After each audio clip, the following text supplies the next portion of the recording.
2교시 시작하기 전에 또 성간 한 곡. 주 내 맘에 들어가시려 하네. 너 왜 모시지 않는가.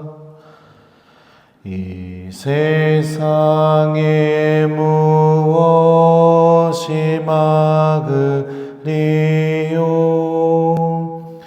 왜 주께 대답하나. 전에도 항상 기다리셨고 또 지금도 기다리네.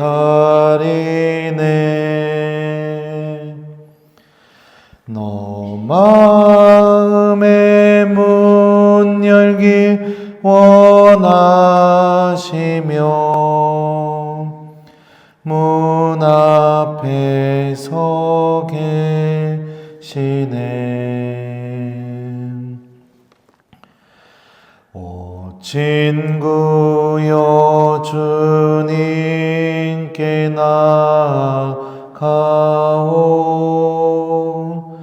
사랑의 그 품으로 주 내 맘에 모시면 근심 없고 모든 것 해결되리.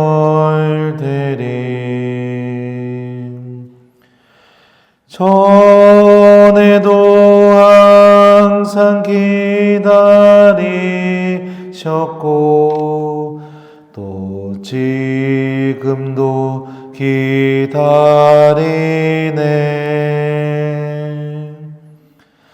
너 마음의 문 열기 원하시며 문 앞에 서 계시네. 이번 사순시기가 내 마음의 문을 열어서 내 문 앞에 서 계시는 예수님을 받아들이는 은총의 시기가 되었으면 좋겠어요. 지난 시간에 악마 얘기를 너무 많이 했어요. 이거 좀 조금만 얘기하고 그냥 넘어가려고 했는데 악마 얘기를 너무 많이 했습니다. 악은 여러분들 생각보다 꽤 가까이 있고요. 생각보다 나의 삶에 깊숙이 들어와서 나의 주인이 돼가고 있습니다. 근데 더 심각한 건 뭐냐면 이걸 알고 있으면서도 바뀌지 않는 사람들이 있어요. 어쩔 수 없지 뭐. 세상이 다 그러니까. 그러면은 끝난 거예요, 그 사람은. 방법이 없어요. 방법이 없다고요. 변화가 일어나지 않으면 방법이 없습니다. 제가 다녔던 학교가요, 비블리꿈이라는 학교입니다. 입학하기 전에 이태리 말은 당연히 할 줄 알아야 돼요. 그리고 입학하자마자 1년 안에 영어 시험을 봐야 됩니다. 영어 시험이 뭐냐면은 A4지 한 장 이태리어로 된 아티클을 빈 종이에다가 영어로 영어로 쓰여져 있는 A4지 한 장 아티클을 이태리 말로 번역하는 게 이게 시험이에요. 1년 안에 통과해야 돼요. 그리고 나서 석사 마치기 전에 프랑스 말을 또 떼야 됩니다. 프랑스 말을 통과해야 돼요. 프랑스 시험도 똑같아요. 그러면서 그 와중에 고대어를 배우는데요. 히브리어, 히라버, 시리아어, 아람어, 타르금 5개 고대어를 배웁니다. 4년 동안. 죽어나죠. 그리고 나서 박사를 시작하려면 어떻게 해야 되냐? 독일어를 해야 돼요. 그래서 독일도 1년 갔다 왔었어요. 그러니까 언어를 무진장해야 되는 학교인데 제가 그 학교에 간 순간 첫날 알았습니다. 여기는 내가 다닐 수 있는 학교가 아니구나. 첫날 알았어요. 제가 왜냐하면 IQ가 92고요. 제 유튜브 보신 분들은 다 아시겠지만 저는 대전 가톨릭대학교 입학할 때 수학 능력 시험 외국어 영역 80점 만점 중에 8점 맞았던 사람이에요.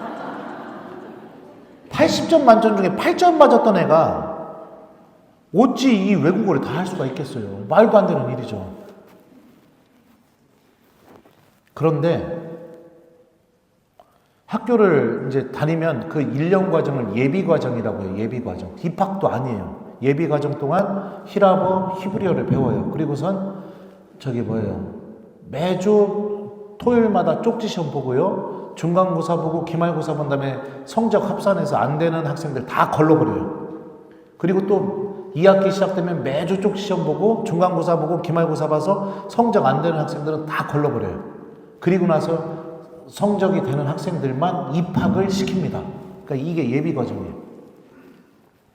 70 몇 명 시작했는데 신부님들, 수녀님들하고요. 저 때는 23명인가 입학했어요. 나머지 다 떨어졌습니다. 그러면 외국에서 미국이고 뭐 유럽이고 각 교구에서 날고 기는 신부님들을 주교님이 보내겠죠. 그 학교가 그런 학교니까. 다 똑똑한 신부님들 와서 해요. 근데 저는 띨띨한 김재덕이거든요. 띨띨한. 네. 제 김재덕 베드로 신부 로마 유학 났을 때 수많은 신부님들이 인사명령지가 오탄 줄 알았어요. 어떻게 김재덕 유학이야? 이렇게 했으니까 저도 안 믿었었습니다. 근데 그 학교에서 예비 과정을 다니면서 히라버, 히브리어를 조금씩 배우다 보니까 어떤 마음이 드느냐? 하고 싶어지는 거예요. 하나님 말씀을 쓰여진 원문 그대로 읽을 수 있는 능력을 갖고 싶은 욕심이 생기게 되는 거예요. 너무너무 하고 싶어지니까 어떤 선택을 해야 될까요, 제가요? 이 학교를 다니기 위해서 제가 그동안 살아왔던 공부 습관과 삶의 패턴과 제가 갖고 있는 일상의 패턴을 완전히 다 뜯어 고쳐야만 그 학교를 다닐 수 있다는 걸 직감을 하게 된 거죠. 그래서 다 뜯어 고쳤습니다. 다 뜯어 고쳤어요. 머리가 안 되니까 어떻게 해야 돼요? 책상에 앉아있는 시간이 오래 있어야죠. 하루에 4시간 이상 자본 적이 없습니다. 그 예비 과정 동안에. 머리가 안 되니까. 근데 나 이거 갖고 싶으니까. 나 주님 말씀을 그리스어로 읽고 이해하고 싶으니까. 히브리어로 읽고 이해하고 싶으니까. 이 안에 담겨져 있는 하느님의 신비가 너무 나를 기쁘게 해주고 너무 은총이 가득하니까. 그냥 길을 갈 때도요,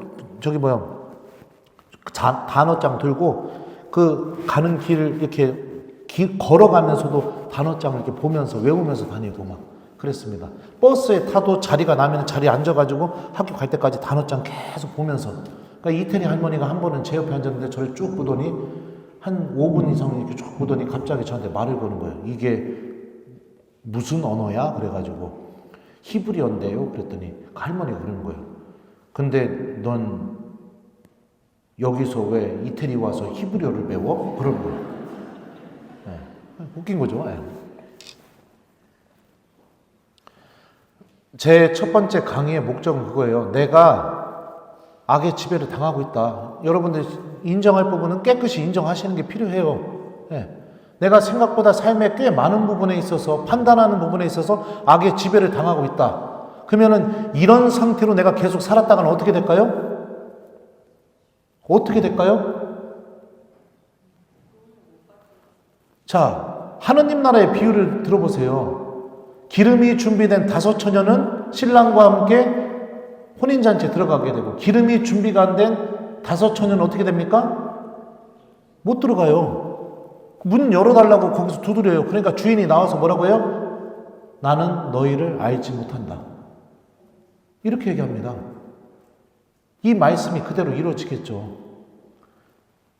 양과 염소를 쭉 갈라가지고 당신의 말씀을 통해 이웃사랑을 실천한 이들에게는 세상 창조 때부터 너희를 위한 잔치에 들어오너라. 이러면서 너희는 내가 굶주렸을 때 먹을 것을 줬고 그러면서 예수님이 쭉 얘기하잖아요. 마태복음에서. 그리고 와서 반대편에 염소인 사람들에게 뭐 얘기해요? 악마와 그 졸개들을 위하여 세상 창조 때부터 준비된 그 영원한 불로 들어가라고 얘기하잖아요. 네. 그 일이 그대로 벌어지게 될 겁니다. 왜 이거를 믿음으로 안 받아들이세요?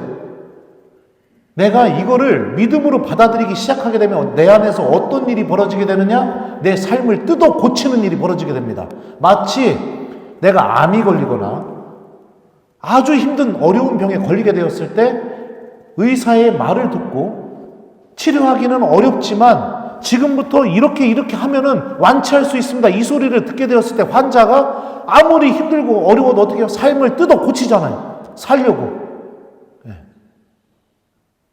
내 영혼이 그런 모습을 갖고 있어야 여러분들 변화라는 게 일어나요. 이거를 그리스 말로 뭐라고 부르냐? 메타노에오. 한국말로는 회개하다의 의미인 겁니다. 고해성사 한 번 보는 게 회개가 아니에요.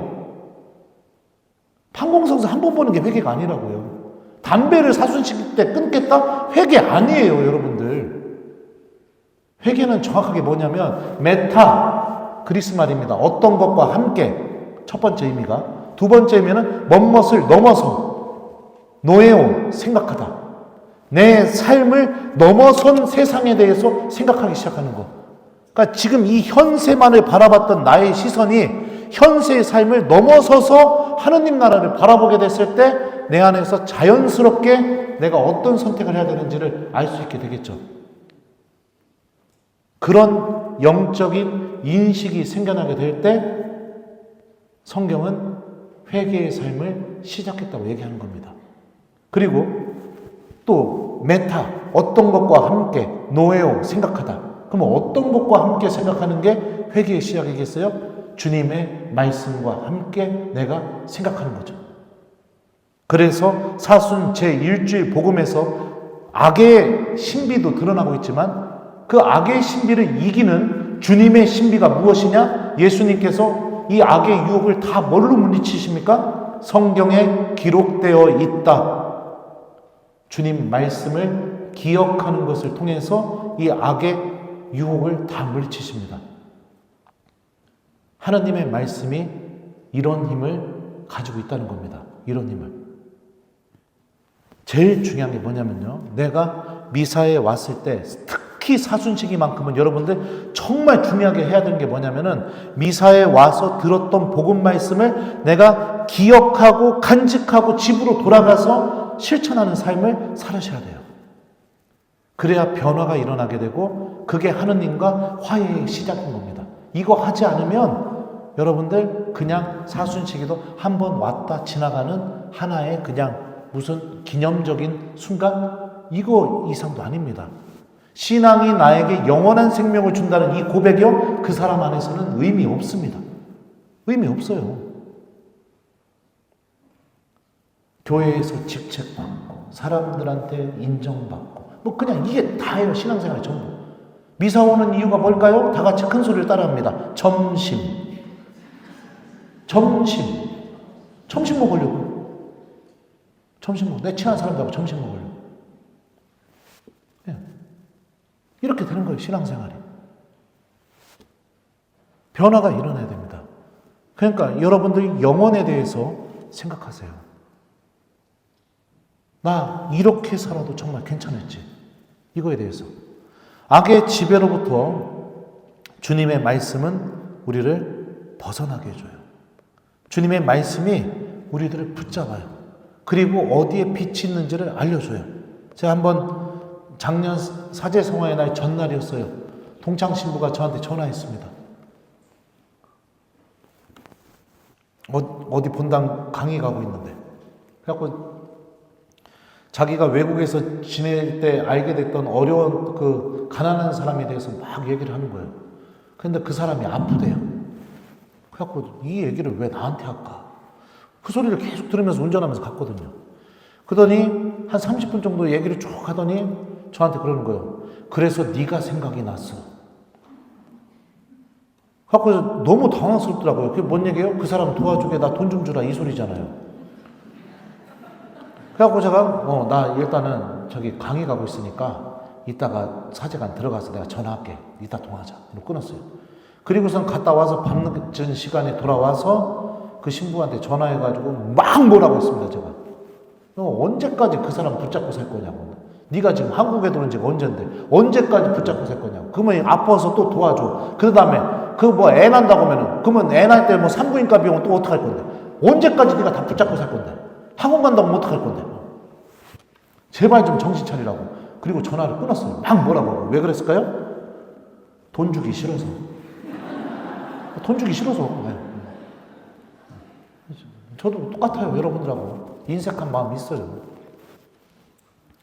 그날 자려고 이제 불 끄고 누웠는데 눈 딱 감자마자 가만히 있는데 갑자기 성경 말씀이 생각나는 겁니다.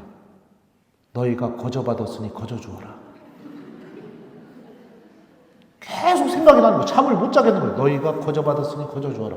그리고 누워있다가 한참 동안 그 말씀 계속 생각나니까 누워있다가 천장에다 대고 혼자서 그랬어요. 에이 환장하겠네. 그리고 나서 고개를 이쪽으로 돌리고선 옆으로 이렇게 자려고 누웠더니 또 그러는 거예요. 누가 겉옷을 벗어달라면 속옷까지 벗어줘. 그래갖고 또 이쪽으로 누워있다가 에이 환장하겠네 이러고서 옆으로 돌리면서 대단하십니다 주님 막 혼자서 밤에 그런 거예요. 혼자서 잠을 못 잤어요. 막 성경 말씀 때문에. 왜냐면 그때 좀 돈이 좀 있었거든요. 애들 비행기표 사야 되니까 돈을 모아놓고 있었으니까. 네. 그래서 다음날 아침에 일어나서 제가 그 신부한테 전화했습니다. 계좌번호 문자로 찍어. 네. 그때 그 신부님이 진짜 보내줬어요. 그리고선 문자로 계좌번호 이렇게 찍어서 보내고 그날 사제성화의 날이었는데 수원신학교 강의하는 날이었어요. 그래서 이제 강의를 하러 이렇게 여기 수원신학교 오면서 곰곰이 생각해 보니까 사제성화의 날에 교우들한테 맨 축하받고 뭐 받기만 해봤지 하나님이 정말로 기뻐하시는 일을 제가 신부가 돼서 한 번도 해본 적이 없는 거예요. 구약 성경에 의하면 특히 지혜문학에 의하면 자선은 영혼을 씻어주고 죄를 지워준다고 그렇게 되어 있는데 제가 그 생각이 드니까 그 말씀이 생각나니까 또 기도하게 되는 거예요. 하나님한테. 주님 사제성화에 날 때 제가 성화되기 위해서 해본 게 하나도 없네요. 주님. 근데 이렇게 제가 자선할 수 있게 저를 초대해 주셔서 감사합니다. 주님. 이러면서 가고 있는데 그 신부가 전화가 왔어요. 그 돈을 확인을 하고. 그다음에 막 좋아가지고 야 제도가 고마워 막 이러고 막 그러는 거예요. 제가 그랬죠. 아니야. 야 내가 운전하면서 가면서 생각해 보니까 사제성화의 날에 내가 진짜 성화되기 위해서 뭘 해본 게 없더라. 야 근데 오히려 네 덕분에 내가 사제성화의 날에 자선할 수 있게 돼서 나 하나님께 방금 감사기도 드렸어. 너도 사제성화의 날 축하해. 이러고 이렇게 끊게 됐죠. 인색함, 나눠주기 싫음, 모아놓고 쌓아두고 싶음, 이게 악에서 오는 마음이에요. 근데 말씀이 생각나니까 어떻게 돼요? 몸부림치면서도 그 말씀이 결국에는 열매를 맺어내게 만들죠. 이거를 성경은 뭐라고 하느냐? 회개, 메타노에오, 회개하다 라고 하는 거예요. 말씀이 나와 함께 생각이 돼서 나의 삶의 패턴을 하느님께로 변화시켜 놓는 것. 네. 이런 게 회개입니다, 여러분들. 고해성사 한 번 보는 게 회개가 아니라 네. 성경에 기록되어 있다. 예수님이 보여주셨죠. 주님 말씀을 기억하는 것을 통해서 악의 힘으로부터 이길 수 있다는 걸 우리들도 할 수 있는 방법이에요. 우리들도. 그러니까 사순시기만큼은 왜요? 사순시기는 회개의 은총이 충만히 내리는 시기입니다. 다른 어느 시기보다도 하느님의 자비의 은총이 충만히 내리는 시기고 하느님의 용서의 은총이 충만히 내리는 시기가 사순시기예요. 이걸 믿으셔야 돼요. 우리가 하느님의 자녀니까. 예. 그걸 믿고 믿음으로 받아들이고 이 시기 동안 내가 하나라도 주님 말씀에 의해서 변화된 삶을 살기 시작해야 그래도 구원받을 수 있는 가능성이 높아지겠죠. 높아지겠죠. 이게 여러분들 사순 제1주일 복음 안에 담겨있는 신비예요. 그리고 가톨릭 교회교리서는 40일 동안 우리가 이 신비와 결합된다고 이렇게 써 있습니다. 끊임없이 유혹받겠지만 끊임없이 주님의 말씀이 그 유혹을 이겨낼 수 있는 은총을 우리에게 가져다 준다. 이 신비와 우리가 결합이 돼서 하느님을 선택하는 법을 배우는 시기가 사순시기다. 영원한 생명을 향해서 걸어나가는 법을 배우는 시기가 사순시기라는 겁니다. 자, 그러면 이제 사순 2주일 복음으로 넘어가도록 하죠. 이제 큰일 났어요. 이제 시간이 얼마 없는데. 네. 거룩한 변모 이야기입니다. 자, 이것도 한번 읽어드릴게요. 예수님께서 베드로와 요한과 야고보를 데리고 기도하시러 산에 오르셨다. 예수님께서 기도하시는데 그 얼굴 모습이 달라지고 의복은 하얗게 번쩍였다. 그리고 두 사람이 예수님과 이야기를 나누고 있었다. 그들은 모세와 엘리야였다. 영광에 쌓여 나타난 그들은 예수님께서 예루살렘에서 이루실 일, 곧 세상을 떠나실 일을 말하고 있었다.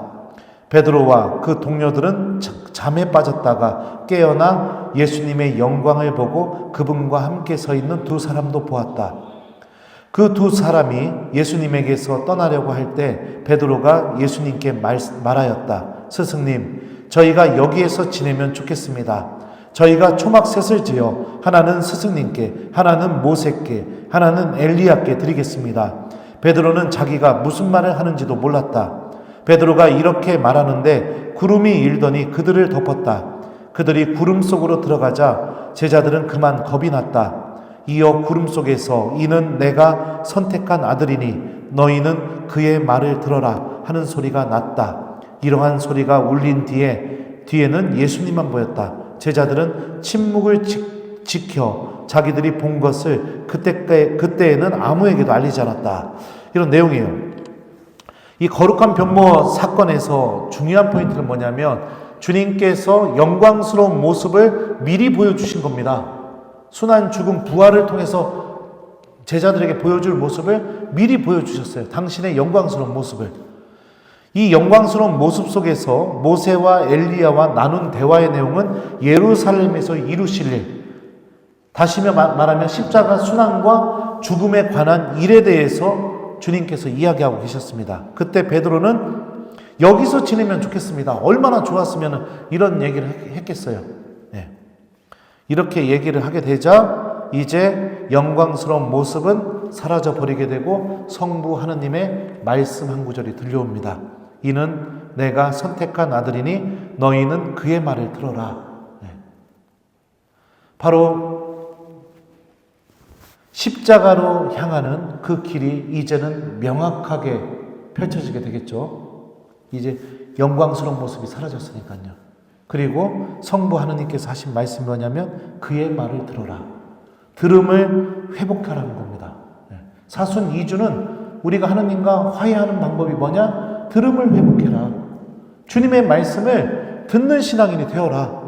이렇게 우리에게 요구하고 있는 거죠. 듣는다는 게 진짜 무엇이냐? 왜 들음이 중요하냐? 창세기를 보면요, 여러분들 뱀과 여자가 대화를 해요. 그러다가 하느님처럼 된다는 말을 듣게 되자 여자는 선악과를 따먹게 됩니다. 근데 뱀과의 대화 과정을 보게 되면은 여자는 분명히 인식을 하고 있었어요. 어떻게 인식하고 있느냐? 선악과는 먹어서는 안 되는 과일로 인식하고 있었습니다. 왜 그렇게 인식하고 있었을까요? 하느님이 먹지 말라고 말씀하셨으니까. 이게 듣는 거예요. 들음이라는 게 뭐냐면은 내 생각과 마음 안에 말씀이 계속해서 머무는 거. 그래서 나의 판단과 행동에 영향을 주는 거. 이게 진짜 들음이거든요. 옛날에 또 이런 얘기하면 또 옆으로 세면 안 되는데, 옛날에 사귀었던 여자애가 저한테 그랬어요. 자기 그 여고 다녔었는데 하굣길에 제가 꽃다발 두고 교문 앞에 좀 서 있었으면 좋겠다고. 하고, 야, 말도 안 되는 소리 하지 마. 근데 정확히 일주일 뒤에 제가 꽃다발 두고 그 여고 교문 앞에 서 있었어요. 이게 듣는 거예요. 그 말이 계속 내 생각과 마음 안에 머물러서 말이 안 된다 하더라도 행동하게 만드는 거. 이게 진짜 듣는 거거든요. 여자는 주님의 말씀을 담고 있었기 때문에 어떻게 하느냐?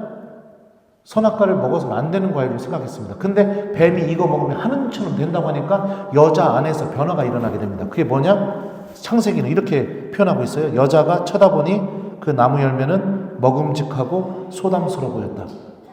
뭐가 바뀌었죠? 어떤 변화가 일어났죠? 선악과가 먹고 싶은 과일로 바뀌었어요. 여자 마음속에서. 그러면은 여자 마음속에서 뭐가 사라졌을까요? 선악과를 따먹지 말라는 하나님의 말씀이 사라진 거죠. 악은 이렇게 사람을 공격해요. 하나님의 말씀을 다 뺏어갑니다. 우리 마음속에서. 씨 뿌리는 자의 비유 기억나시나요? 예수님이 길, 돌밭, 가시덤불, 좋은 땅 4개의 비유를 해서 알려주십니다. 근데 길에 뿌려진 씨앗은 어떤 사람이냐면 예수님이 이렇게 말씀하시죠. 길에 뿌려진 씨앗은 바로 이러한 사람이다. 그런 말씀을 들으면 곧바로 악한 자가 와서 그 말씀의 씨앗을 빼앗아간다. 악이 하는 첫 번째 활동이 뭐냐면 우리 안에서 주님의 말씀을 빼앗아가는 거예요. 언제? 미사 끝나고 나갈 때 다 잊어버리잖아요. 다 뺏어가잖아요. 사람은 자기 생각과 마음 안에 어떤 말이 있느냐에 따라서 그 사람의 하루가 바뀌어요. 그리고 어떤 말 한마디는요, 그 사람의 삶의 방향까지 바꿔놔요. 삶의 방향까지. 제가 작년에 성체성령 대축일날 우리 주일학교 아이들 성체성사의 신비에 대해서 애들 좀 이해시키려고 제가 그랬어요. 얘들아, 사람이 있잖아. 어제도 하루 종일 삼겹살만 먹고, 오늘도 하루 종일 삼겹살만 먹고, 내일도 하루 종일 삼겹살만 먹고, 모레도 하루 종일 삼겹살만 먹고, 그렇게 한 달 내내 삼겹살만 먹으면 어떻게 될까? 했더니 애들이 뭐라는 줄 알아요? 본당 신부님처럼 돼요. 그래서 내가 그 순간 얘들 눈에는 내가 돼지구나. 본당 신부님처럼 돼요. 그 말이 머릿속에 남은 거예요. 들린 거죠. 그러니까 다음날 어떤 변화가 일어났는지 알아요? 밥 먹고 걷기 시작했어요. 그전에 밥 먹고 안 걸었거든요. 그 말 한마디가 저의 하루를 바꾸는 거죠. 내 생각 안에 어떤 말이 있느냐에 따라서 나의 하루가 바뀌거든요. 하나님과 화해하는 거에 첫 번째 발걸음이 뭐냐? 내가 들음을 회복하는 겁니다. 들음을 회복하는 거. 그래서 미사 때 들은 말씀이 나를 움직이게 만드는 거. 이게 회개라고 했죠. 말씀과 함께 생각하다. 이거는요, 영혼을 바라보는 신앙인만 이 변화를 일으킬 수 있어요. 바라보지 않으면 변화 일어나지 않을 겁니다. 일어나지 않을 거예요. 아무튼 그래요. 이게 빨리빨리 넘어가야겠네요. 베드로가 여러분들 예수님 3번 배반하죠. 배반했는데 베드로가 회개하게 된 결정적인 계기가 어떤 계기인지 아세요? 마태복음에 이렇게 묘사하고 있습니다. 베드로는 예수님 말씀이 생각나서 밖으로 나가 슬피 울었다. 말씀이 생각나서 회개하기 시작한 거예요. 자케오는요, 예수님하고 대화를 하고 난 뒤에 누가 시키지도 않았는데 스스로 이렇게 얘기합니다. 보십시오, 주님. 제 재산의 반을 가난한 이들에게 주겠습니다. 그리고 제가 다른 사람 것을 횡령하였다면 내 곱절로 갚겠습니다. 주님의 말씀을 직접 들으니까 자기 안에서 회개의 선택이 막 일어나기 시작하게 된 거죠. 말씀이 들리기 시작하면은 이런 일들이 벌어져요.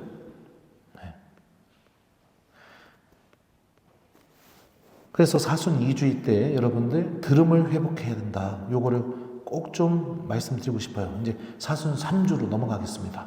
갈 길이 멉니다. 자, 또 복음 읽어드릴게요. 바로 그때 어떤 사람들이 와서 빌라도가 갈릴레아 사람들을 죽여 그들이 바치려던 제물을 피로 물들게 한 일을 예수님께 알렸다. 그러자 예수님께서 그들에게 이르셨다. 너희는 갈릴레아 사람들이 그러한 변을 당하였다고 해서 다른 모든 갈릴레아 사람보다 더 큰 죄인이라고 생각하느냐? 아니다. 내가 너희에게 말한다. 너희도 회개하지 않으면 모두 그처럼 멸망할 것이다. 또 실로암에 있던 탑이 무너지면서 깔려 죽은 그 18사람, 너희는 그들이 예루살렘에 사는 다른 모든 사람보다 더 큰 잘못을 하였다고 생각하느냐? 아니다. 내가 너희에게 말한다. 너희도 회개하지 않으면 모두 그렇게 멸망할 것이다. 예수님께서 이러한 비유를 말씀하셨다. 어떤 사람이 자기 포도밭에 무화과 나무 한 그루를 심어 놓았다. 그리고 나중에 가서 그 나무에 열매가 달렸나 하고 찾아보았지만 하나도 찾지 못하였다. 그래서 포도 재배인에게 일렀다. 보게, 내가 3년째 와서 이 무화과 나무에 열매가 달렸나 하고 찾아보지만 하나도 찾지 못하네. 그러니 이것을 잘라버리게 땅만 버릴 이유가 없지 않은가. 그러자 포도 재배인이 그에게 대답하였다. 주인님, 이 나무를 올해만 그냥 두시지요. 그동안 제가 그 둘레를 파서 거름을 주겠습니다. 그러면 내년에는 열매를 맺겠지요. 그러지 않으면 잘라버리십시오. 사순 3주일의 복음의 핵심은 뭐예요? 회개하지 않으면 너희도 그렇게 멸망할 것이다. 주님이 회개의 열매를 요구하신다는 게 복음을 통해서 선포되고 있습니다.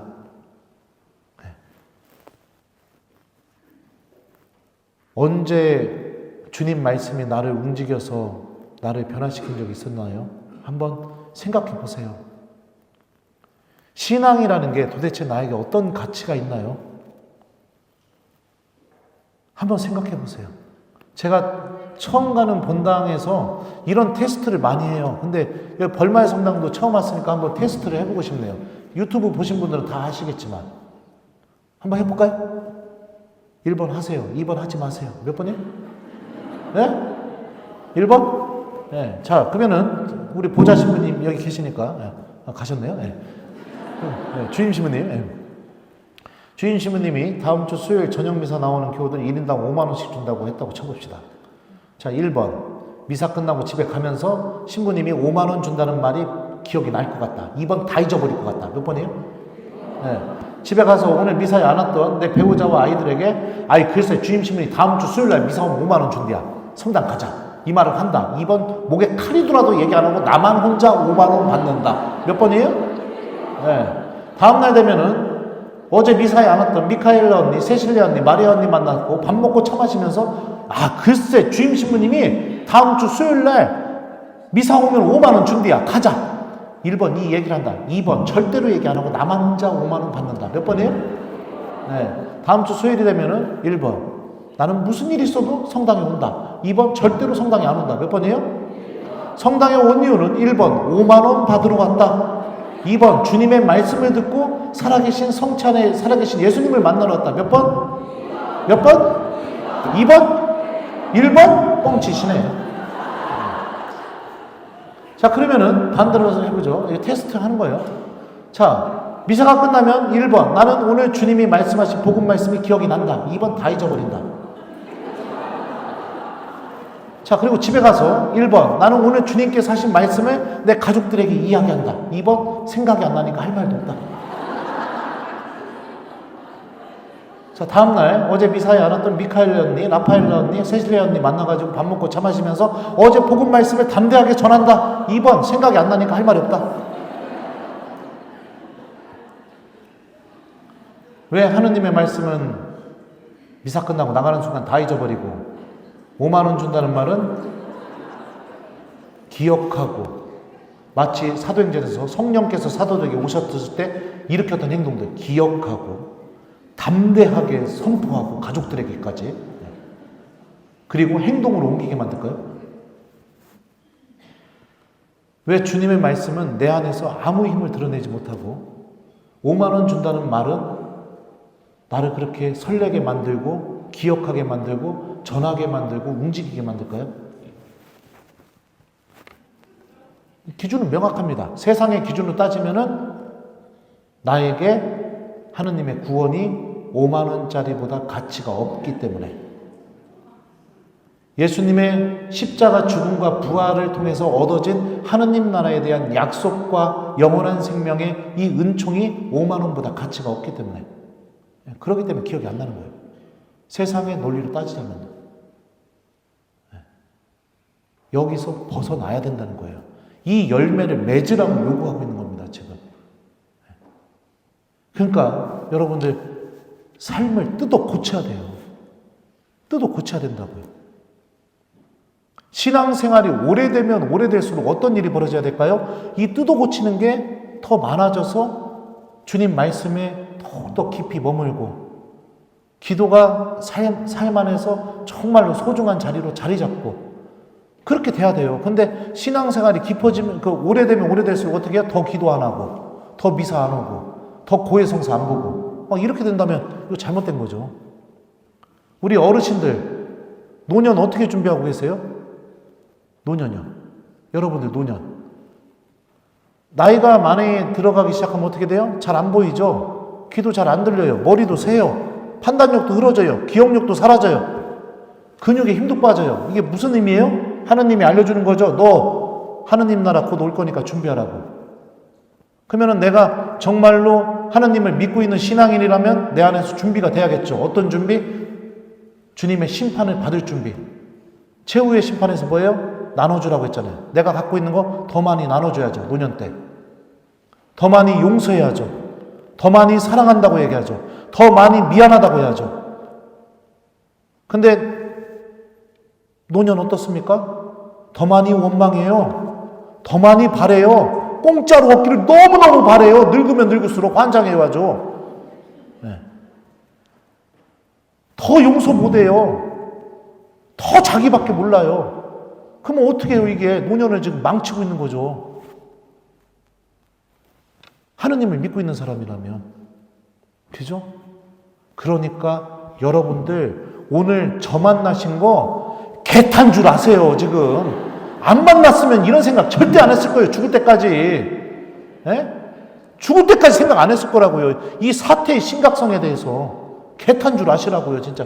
에? 천국 가면은 오늘 저 만나서. 에. 자, 하느님은 회개의 열매를 요구하시는 분이시다. 3주일 복음의 핵심이에요. 나에게도 분명히 요구하실 것이다. 근데 어떡하죠? 복음 마지막에 보면 이런 표현이 있죠. 나무를 베버리라고 하니까 주인님 이 나무를 올해만 그냥 두시지요. 그동안 제가 그 둘레를 파서 거름을 주겠습니다. 그러면 내년에는 열매를 맺겠지요. 그러지 않으면 잘라버리십시오. 동시에 주님께서는 자비도 베풀어 주신 분이세요. 사순시기는 하느님이 나에게 이 성경 본문에서 얘기하는 올해, 열매를 맺을 올해를 주신 겁니다. 말씀과 성체로 나라는 나무에 거름을 주실 거예요.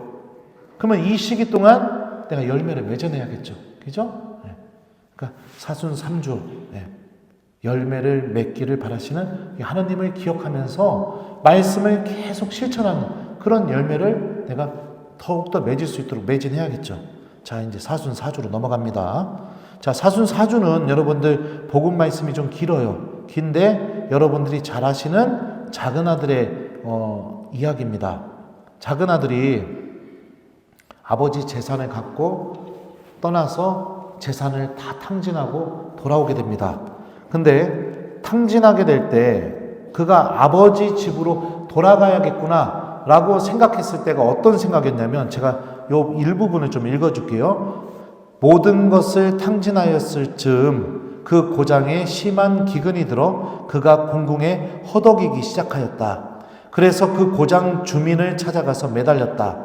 그 주민은 그를 자기 소유의 들로 보내어 돼지를 치게 하였다. 그는 돼지들이 먹는 열매 꼬투리라도 배를 채우기를 간절히 바랐지만 아무도 주지 않았다. 그제야 제정신이 든 그는 이렇게 말하였다. 내 아버지의 그 많은 품팔이꾼들은 먹을 것이 남아도는데 나는 여기에서 굶어 죽는구나. 나는 여기에서 굶어 죽는구나. 자기 현실을 정확하게 바라보게 됐을 때 아버지 집으로 돌아가야겠다는 결심을 하게 됩니다. 하느님은 자비하신 분이세요. 너무너무 자비하시죠. 근데 중요한 건 뭐냐? 동시에 성경은 알려줍니다. 심판하시는 분이시기도 해요. 제가 한번 냉담교우 만나가지고 면담을 했었는데 그랬었어요. 자매님, 그렇게 사시다가 하느님 만나면 어떻게 될 것 같아요? 이렇게 물어봤었어요.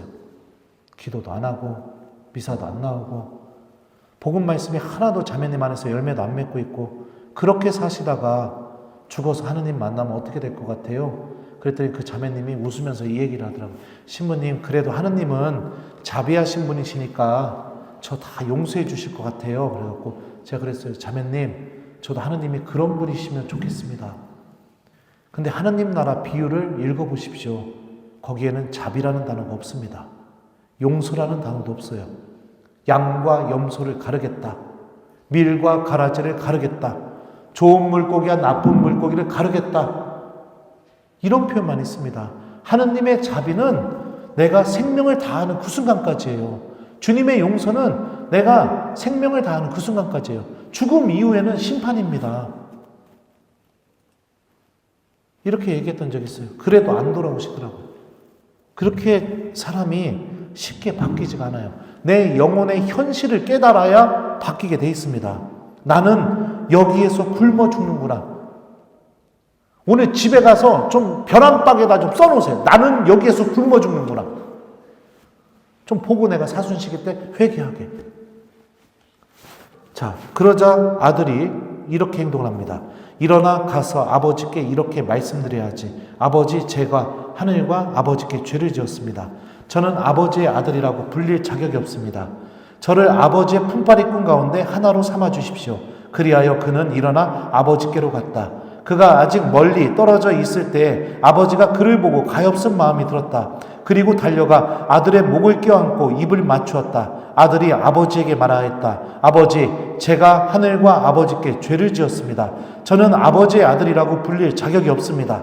그러나 아버지는 종들에게 일렀다. 어서 가장 좋은 옷을 가져다 입히고 손에 반지를 끼우고 발에 신발을 신겨주어라. 그리고 살찐 송아지를 끌어다가 잡아라. 먹고 즐기자. 나의 이 아들은 죽었다가 다시 살아났고 내가 잃었다가 도로 찾았다.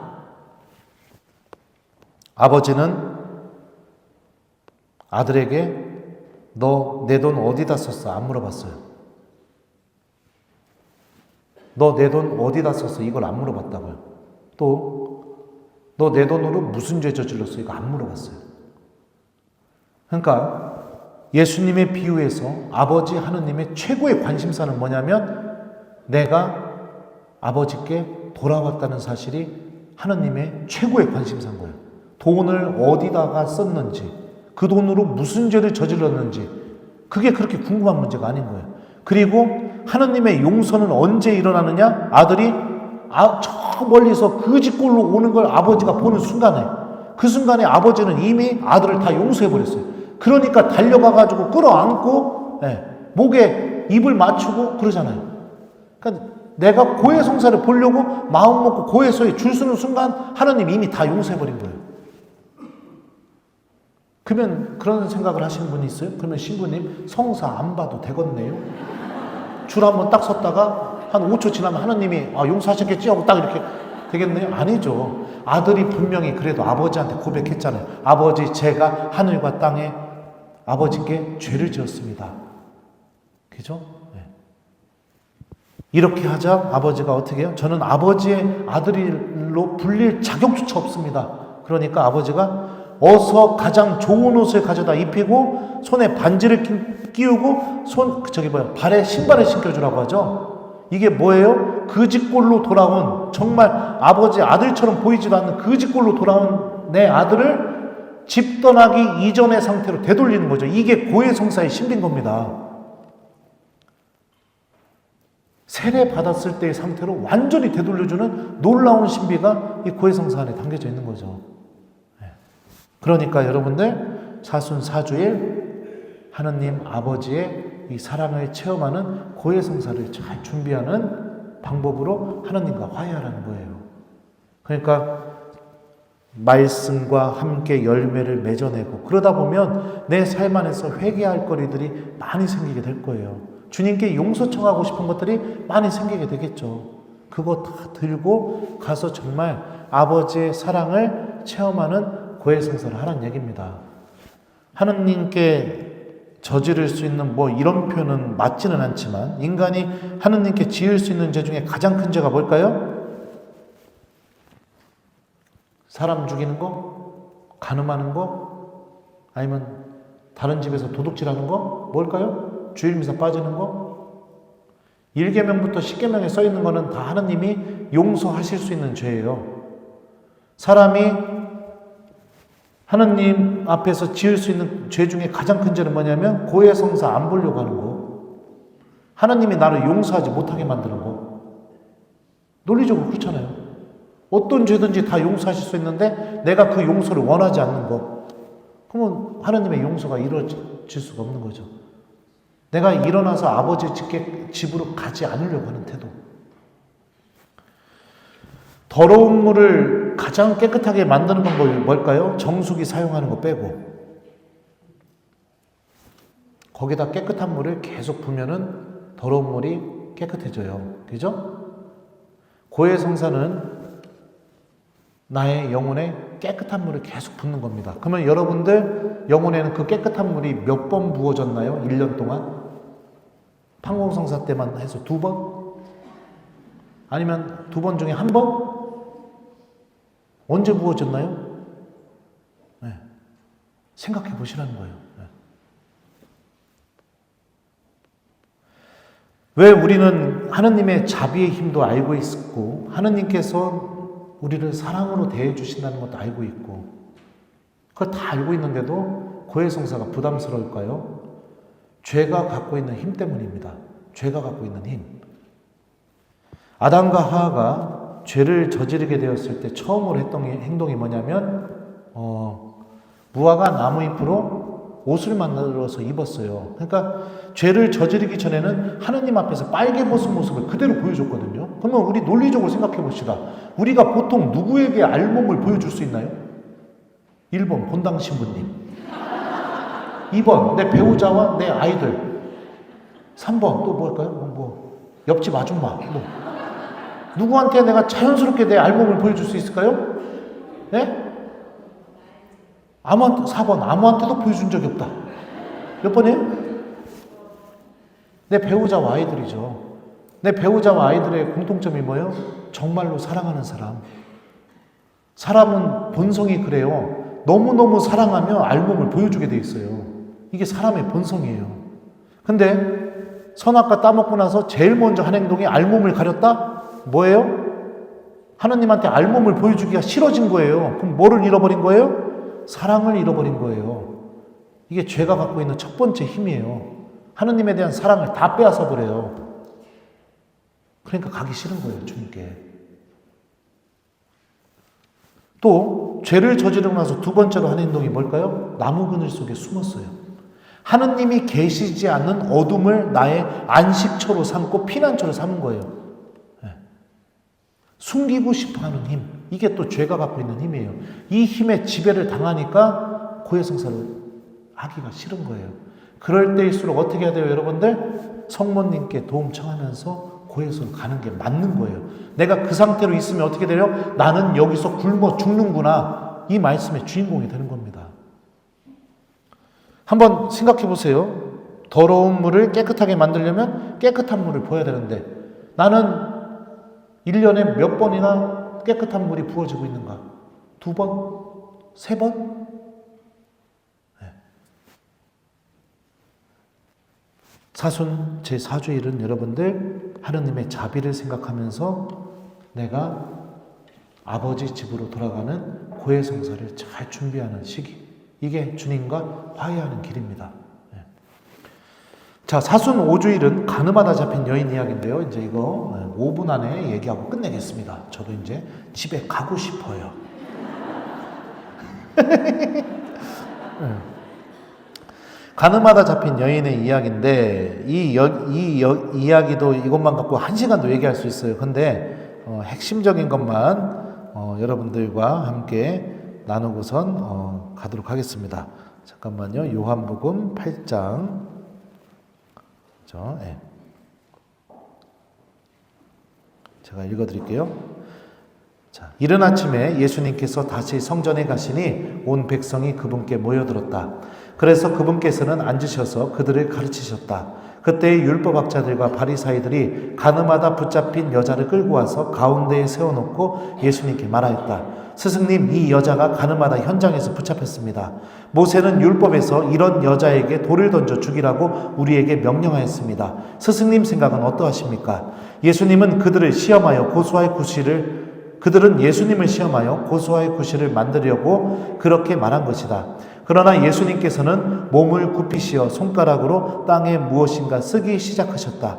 그들이 줄곧 물어대자 예수님께서 몸을 일으키시어 그들에게 이르셨다. 너희 가운데 죄 없는 자가 저 여자에게 돌을 던져라. 그리고 다시 몸을 굽혀 땅에 무엇인가 쓰셨다. 그들은 이 말씀을 듣고 나이 많은 자들부터 시작하여 하나씩 떠나갔다. 마침내 예수님만 남으시고 여자는 가운데 그대로 서 있었다. 예수님께서 몸을 일으키시어 그 여자에게 여인아, 그 자들이 어디에 있느냐? 너를 단죄한 자가 아무도 없느냐? 하고 물으셨다. 그 여자가 선생님, 아무도 없습니다. 하고 대답하자 예수님께서 이르셨다. 나도 너를 단죄하지 않는다. 가거라. 그리고 이제부터 다시는 죄짓지 마라. 라는 말씀이에요. 자, 가늠하다가 현장에서 잡혔어요. 가늠하다가 현장에서 잡히게 됐습니다. 그리고 이 여자를 데리고 온 사람들은 누구예요? 현장에서 잡아서 데리고 온 사람들, 율법학자들과 바리사이들이에요. 다시 말하면 하느님의 율법에 대해서 잘 아는 사람들이에요. 자, 그러면은 율법에서 간음죄를 어떻게 처벌하라고 돼 있는지 한번 그 말씀을 제가 읽어드릴게요. 레위기 20장 10절의 말씀입니다. 어떤 남자와 한 여자가 간통하면 곧 어떤 남자가 자기 이웃의 아내와 간통하면 간통한 남자와 여자는 사형을 받아야 한다. 신명기 22장 22절에 나옵니다. 어떤 남자가 남편 있는 여자와 동침하다가 들켰을 경우 동침한 그 남자와 여자 두 사람 다 죽여야 한다. 너희는 이스라엘에서 악을 치워버려야 한다. 신명기 22장 23절부터 24절입니다. 어떤 젊은 처녀가 한 남자와 약혼을 하였는데 성읍 안에서 다른 남자가 그 여자와 만나 동침한 경우 너희는 두 사람을 다 성읍의 성문으로 끌어내어 그들에게 돌을 던져 죽여야 한다. 그 처녀는 성읍 안에 있으면서도 고함을 지르지 않았기 때문이고 그 남자는 이웃의 아내를 욕보였기 때문이다. 이렇게 너희는 너희 가운데서 악을 치워버려야 한다. 자, 이 말씀을 1번 율법학자들과 바리사이들은 다 알고 있었다. 2번 전혀 모르고 있었다. 몇 번이에요? 알고 있었겠죠. 자, 그러면 이 여자가 이들이 얘기합니다. 스승님, 이 여자가 가늠하다 현장에서 붙잡혔습니다. 자, 그러면 이 현장에는 1번 여자 혼자 있었다. 간음은 여자 혼자 하는 것이다. 2번 이 현장에는 남자도 있었을 것이다. 몇 번이에요? 네? 그러면은 율법을 잘 아는 율법학자들과 바리사이들은 어떻게 해야 됐을까요? 1번 남자와 여자를 둘 다 데리고 와서 예수님께 물어봤어야 된다. 2번 아니다. 약자인 여자만 데리고 와서 물어보면 된다. 몇 번이에요? 그러면 바리사이들과 율법학자들은 지금 예수님 앞에서 어떤 사람으로 서 있을까요? 겉으로는 의로운 사람으로 보일지 모르지만 겉으로는 하느님의 일을 하고 하느님께 봉사하고 열심한 신앙인 것처럼 보일지 모르겠지만 누구보다도 내면 안에서부터 주님의 말씀과 법을 자기가 원하는 대로 마음대로 악용해서 이웃을 찍어내리고 심판하는 하나의 죄인으로 지금 서 있는 거예요. 가늠한 여인도 죄인으로 예수님 앞에 서 있어요. 근데 율법학자들과 바리사이들은 예수님 앞에서 지금 죄를 저지르고 있는 상태로 서 있는 거죠. 두 부류의 죄인이 주님 앞에 서 있습니다. 그죠? 자, 예수님이 말해요. 이 여자 어떻게 해야 되냐 물어보니까 예수님의 행동이 뭘까요? 땅에 고개를 숙여서 뭐를 씁니다. 자, 예수님이 왜 이런 행동을 했을까요? 많은 분들은 도대체 땅바닥에다 뭘 쓰셨을까? 이거에 대해서 궁금해요. 땅바닥에 쓴 내용이 중요했으면 요한복음서 저자가 뭐라고 썼다고 얘기했을 거예요. 그러니까 이건 성경을 잘못 보는 자세요. 땅바닥에 뭐를 썼다 우기는 거. 네. 그거는 복음서 저자가 관심이 없어요. 관심이 없다라는 것은 그거는 중요한 내용이 아니라는 겁니다. 중요한 건 뭐예요? 예수님이 몸을 굽혀서 땅에 무엇인가를 쓰기 시작한 그 행동이 중요한 거예요. 왜 그러셨을까요? 여러분들 가늠한 현장에서 잡혀오면 이 여자는 어떤 상태로 왔을까요? 1번 원피스 입고 모자에 구두에 스카프 하고 핸드백 명품 두르고 그러고 왔을 것이다. 2번 옷을 제대로 걸치지도 못하고 왔을 것이다. 몇 번일까요? 네? 그죠? 간음을 하려면 옷을 벗어야 돼요. 내가 왜 이 이야기를 하고 앉아있지? 네, 그래요. 벗어야 되잖아요. 그죠? 가늠한 현장에서 붙잡혔으니까. 그러면은 가운데에 서 있대요. 가운데에 세워놨대요. 그러면 이 여자가 옷가지도 제대로 없는 상태에서 율법학자 바리사이들 다 누구예요? 1번 남자들이다. 2번 여자들이다. 몇 번이에요? 남자들이죠. 그러면은 이 바리사이들 율법학자들이 이 빨개 벗은 여자의 모습을 보면서 무슨 생각을 했을까요? 그리고 그 시선을 받고 있는 그 여자의 마음은 어땠을까요? 근데 예수님이 답을 안 하고 갑자기 쪼그리고 앉아서 이러고 있어요. 그러면은 자연스럽게 그 바리사이들과 율법학자들의 시선이 1번 그럼에도 불구하고 예수님이 쪼그리 앉던 말든 그 빨개 벗은 여자 계속 보고 있는 거예요. 2번 예수님을 쳐다보게 된다. 몇 번이에요? 네? 예수님을 쳐다보게 되죠. 그러면서 그 순간에 그 여자가 그 시선으로부터 자유로워질 수 있도록 주님이 배려하시는 거죠. 죄를 저지른 죄인이지만 한 명의 여자로서 보호받을 수 있게. 이 예수님 멋있지 않아요? 난 진짜 멋있어요. 나 이 부분 묵상하면은. 네. 그래서 쪼그리고 앉아있는 겁니다. 그러니까 계속 예수님 쳐다보면서 물어보잖아요. 어떻게 해야 됩니까? 그러니까 너희 가운데 죄 없는 자가 돌을 던져라. 그러니까 어떡합니까? 이 바리사이들과 율법학자들은 예수님 앞에서 사라집니다. 나이 많은 사람부터 다 사라져요. 그리고 나서 예수님이 뭐라고 물어보느냐? 여인아 그 자들은 어디 있느냐? 이렇게 물어봐요. 근데 그 자들은 어디 있느냐? 이 그리스어 성경으로 보면은요, 이 단어와 주어만 다를 뿐이지 단어가 똑같아요. 어떤 단어냐? 너 어디에 있느냐? 창세기에서 하느님이 아담이 죄졌을 때 했던 말과 똑같아요. 그리고 아담은 이 목소리 앞에서 숨는 것을 선택했습니다. 여인아 그 자들은 어디 있느냐? 이 말 앞에서 바리사이들과 율법학자들은 숨는 것을 선택했어요. 그리고 죄를 저질렀다고 비난받았던 이 여인은 예수님께 용서를 받게 됩니다. 정말로 누가 죄인인지를 얘기해 주는 거예요. 주님 앞에서 숨어버리는 사람. 변화되지 않고 숨어버리는 사람. 하느님께 익숙하면서 일을 하면서도 결국에 결정적인 순간에는 주님께 되돌아가는 법을 잃어버린 사람의 모습. 그게 여러분들 이 바리사이들과 율법학자들의 모습인 거죠. 이 사순 시기가 바리사이들과 율법학자들처럼 끝나버리면 안 된다고 복음이 우리에게 호소하고 있는 겁니다.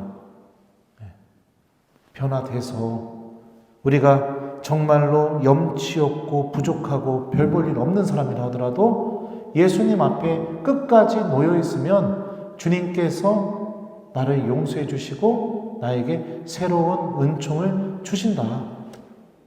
그러니까 여러분들 사순 시기가 끝나더라도 바리사이들과 율법학자들처럼 다시 어둠으로 돌아가고 다시 하느님 앞에서 사라져버리고 그런 삶을 선택하지 말고 끝까지 이 가늠하던 여인처럼 끝까지 예수님 앞에서 주님의 자비와 은총을 얻으면서 살아가는 신앙생활을 살아라. 복음이 우리에게 이렇게 얘기하는 거죠. 네. 자, 그래서 정리해보면 이제 끝내야 돼요. 나도 이제 다리 아프고 집에 가고 싶어요. 자, 사순시기는 예수님 광야에서의 신비와 우리가 결합되는 시기라고 가톨릭 교회교리서가 얘기하고 있습니다. 광야에서의 신비에 대해서 1시간 넘게 여러분들에게 말씀드렸어요. 악은 생각보다 꽤 많은 부분에서 우리들을 지배하고 있다. 근데 이 지배로부터 벗어나는 힘이 어디에 담겨 있느냐? 하느님의 말씀 안에 있다. 그 말씀을 내가 기억하는 순간 우리는 악의 유혹과 지배로부터 벗어나게 된다. 이게 사순 일주일 말씀의 포인트입니다. 그러면은 주님 말씀을 기억하면서 우리가 어떻게 주님과 화해해야 되는가? 첫 번째, 들음을 회복해라. 2주요.